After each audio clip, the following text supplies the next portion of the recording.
Assalamualaikum warahmatullahi wabarakatuh. Perkenalkan, nama saya Nuris Agustin. Di sini saya akan membahas sebuah topik mengenai dana haji yang digunakan untuk pembangunan infrastruktur dalam rangka untuk memenuhi tugas ujian akhir semester mata kuliah isu-isu ekonomi Islam kontemporer dengan dosen pengampu Ibu Messi Herawati.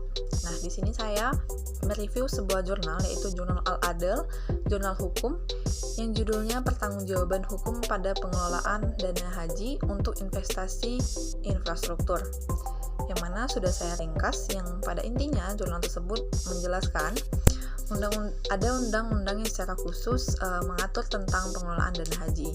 Diatur di dalam Undang-Undang Nomor 34 Tahun 2014 tentang pengelolaan keuangan haji,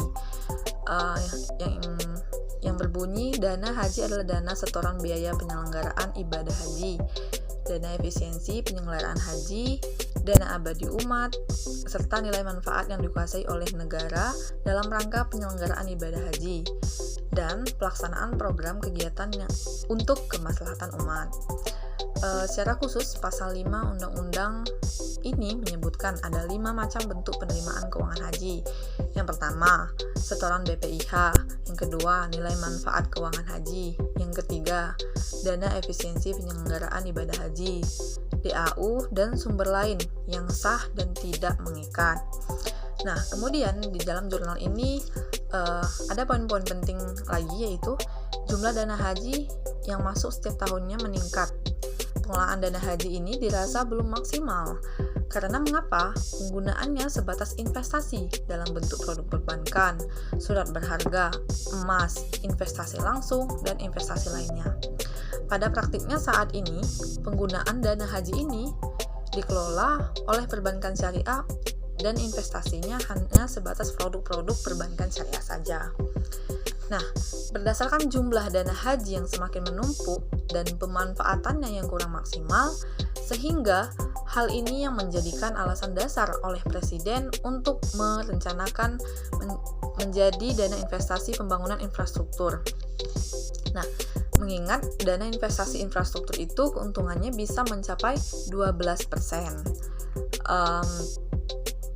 Walaupun keuntungan yang ditawarkan cukup banyak, namun ketika dana haji harus diinvestasikan, sudah seharusnya kembali kepada Undang-Undang Pengelolaan Keuangan Haji. Harus dilakukan dengan prinsip syariah, prinsip kehati-hatian, prinsip keamanan, dan prinsip nilai manfaat.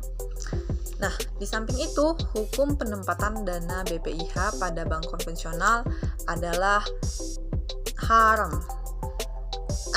Dana BPIH itu seharusnya ditempatkan oleh pemerintah pada bank-bank syariah, karena bank syariah itu kan operasionalnya sesuai syariah gitu. Nah, kemudian itu tadi kan ringkasan mengenai jurnal Al-Adl, jurnal hukum. Di sini saya menganalisis. Nah, adapun analisis saya ini juga diperkuat oleh jurnal Hukum Investasi Produktif Pengelolaan Dana Haji dalam Perspektif Ekonomi Syariah, karya Inti Ulfi Solihah. Nah, di sana tertera dana haji itu jumlahnya cukup besar. Apabila dapat dikelola dengan optimal, maka dana haji akan memberikan dampak ekonomi bagi jemaah haji dan juga bagi masyarakat, serta perekonomian secara nasional. Nah, polemik tersebut mengarah pada keabsahan dari segi syara. Untuk memastikan kesohihan dari segi syara dapat ditinjau dari berbagai aspek. Yang pertama yaitu ditinjau dari konsep muamalah, dikenal dengan istilah ihtihar, larangan untuk menimbun. Kemudian yang kedua ada unsur ta'awun, itu tolong menolong. Yang ketiga yaitu teori muamalah, ada ketentuan kerelaan pemilik dana. Nah, ini yang menjadi sangat penting. Kenapa? Untuk jaminan keamanan, maka pihak pemerintah harus menjamin dana haji benar-benar aman, sehingga mendorong pemilik modal untuk merelakan dananya digunakan untuk infrastruktur. Oleh karena itu, perlu diatur mekanismenya dan pola manajemennya agar benar-benar aman dan amanah. Kemudian yang keempat, dalam konsep teori fikih dikenal asas manfaat. Hal ini sejalan dengan konsep fikih Alawiyah, yaitu asas keutamaan. Yang terakhir yaitu penggunaan dana haji untuk infrastruktur memenuhi konsep makasih syariah yang berorientasi kepada maslahatan umat, dan semua mahfum bahwa infrastruktur akan memberi dampak ekonomi dan kemaslahatan berbagai sektor kehidupan masyarakat. Nah, dari paparan di atas, hasil analisis saya atau kesimpulan analisis saya yaitu penggunaan dana haji untuk infrastruktur perlu diapresiasi.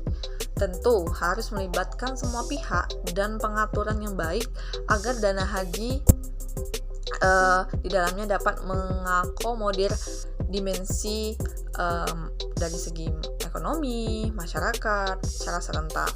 Tentu hal ini sangat ideal karena dapat memenuhi maqasid atau tujuan syariah khususnya dalam penguatan pemanfaatan harta secara optimal untuk kemaslahatan bersama. Karena Islam adalah agama yang rahmatan lil alamin yang membawa kesejahteraan negara Indonesia, sehingga jenis investasi yang ditawarkan pemerintah dapat ditafsirkan untuk kemaslahatan umat Islam yang memberikan keberkahan dalam pembangunan Indonesia, karena keuntungan investasi di infrastruktur dapat digunakan untuk subsidi ongkos dan biaya haji, sehingga biaya haji lebih terjangkau tanpa mengesampingkan pembangunan Indonesia.